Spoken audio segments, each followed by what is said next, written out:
మీ ఎలాంటి వ్యాపార ప్రకటనలకైనా వెంటనే మా ఛానల్ సంప్రదించండి. నమస్తే.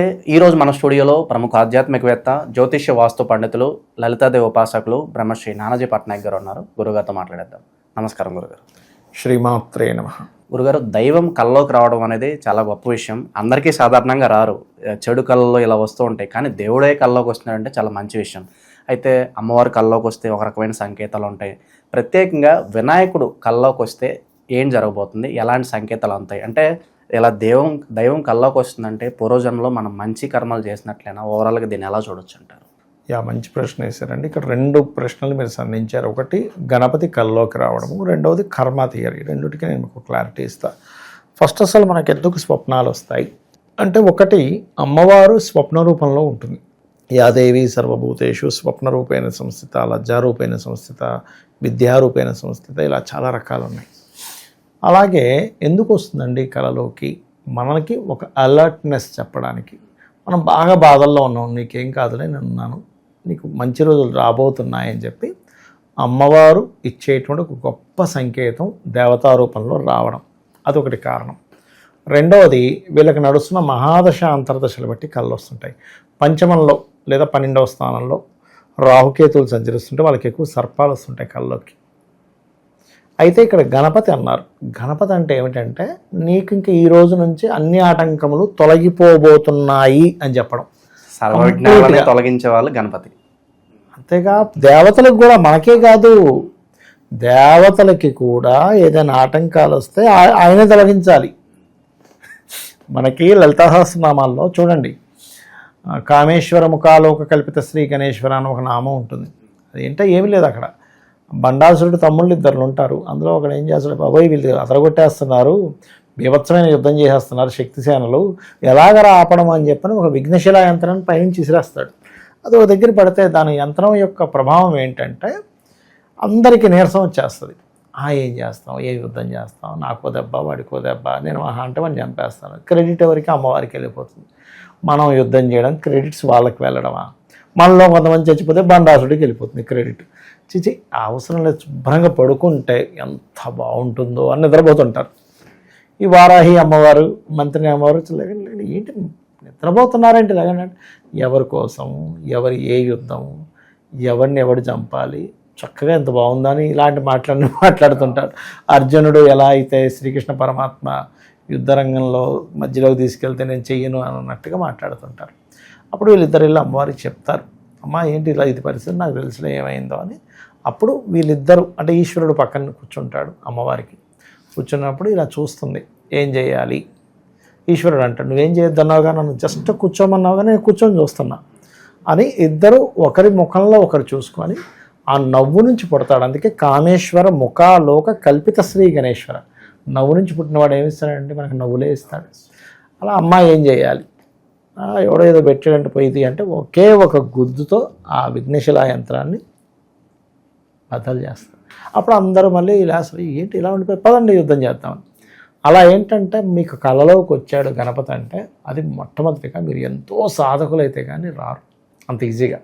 అంటే గణపతి విషయంలో లేదా పూర్వజన్మలో చేసిన సాధన అయి ఉంటుంది, పూర్వజన్మలో కొంత చేసి ఉంటారు, ఈ జన్మలో ఇంకొంత బ్యాలెన్స్ ఉంటుంది. లేదు మీకు ఒక మంచి సమయం రాబోతుంది, ఇంక ఇక్కడ నుంచి కష్టాలన్నీ తొలగిపోబోతున్నాయి, మీకున్న ఆటంకాలన్నీ తొలగిపోబోతున్నాయి, ఖచ్చితంగా అప్పుడు గణపతి కల్లోకి వస్తాడు. ఆయన వచ్చాడు, కల్లోకి వచ్చాడు, అది మాటి పదే కనిపిస్తున్నా బయట మనకి. దాని అర్థం కూడా మనకి చూడండి, ఒక్కోసారి న్యూమరాలజీలో ఒక లెక్క ఉంటుంది, ప్రతిసారి నాకు ఎందుకు 1 నెంబర్ కనిపిస్తుంది అండి అంటాడు, రిపీటెడ్గా కనిపిస్తూ ఉంటుంది. అలా ఎప్పుడు డబుల్ డిజిట్ కనిపిస్తుంది అండి అంటారు.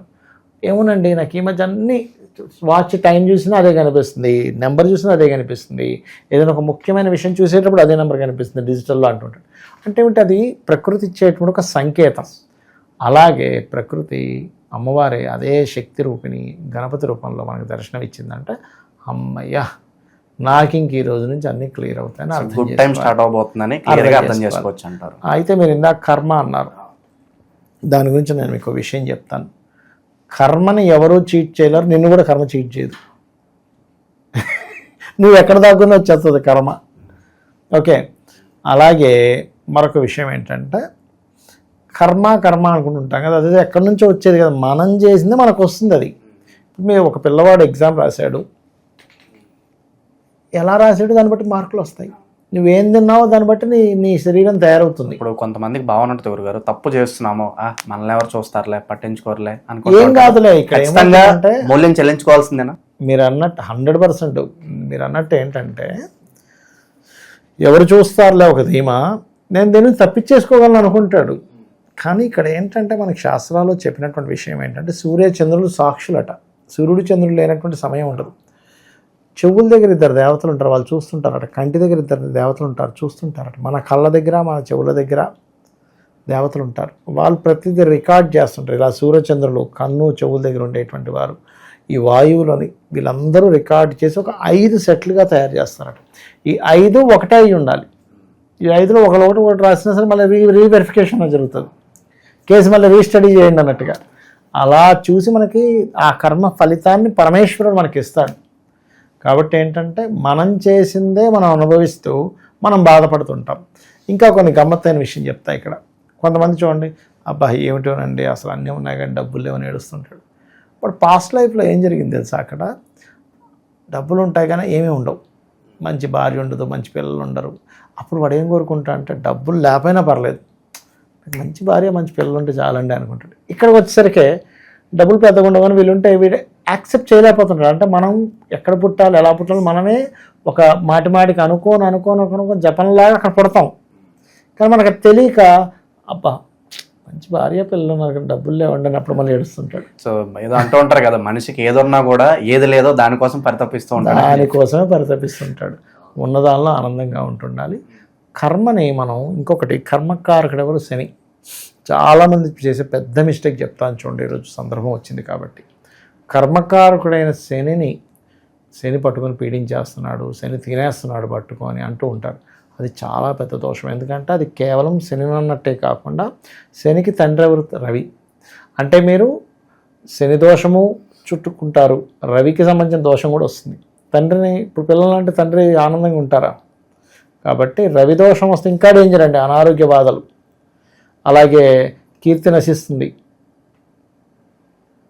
పేరు ప్రఖ్యాతలు పోతాయి. కాబట్టి పొరపాటును కూడా గ్రహాలని తినేస్తున్నాడు, పట్టేశాడు, ఎప్పుడు వదులుతారా బాబు, ఇలాంటివి వాడకూడదు. ఇవన్నీ ఏంటంటే గ్రహాలు మనం చేసుకున్న కర్మని ఫలితం ఇచ్చేవి అంతే అవి. సో ఓవరాల్గా స్వప్న శాస్త్రం గురించి, అలాగే వినాయకుడు కల్లో కనిపిస్తే ఏం జరుగుతుంది అనే దానికి అద్భుతమైన వివరణ ఇచ్చారు గురుగారు. ధన్యవాదాలు. శ్రీమాత్రే నమః.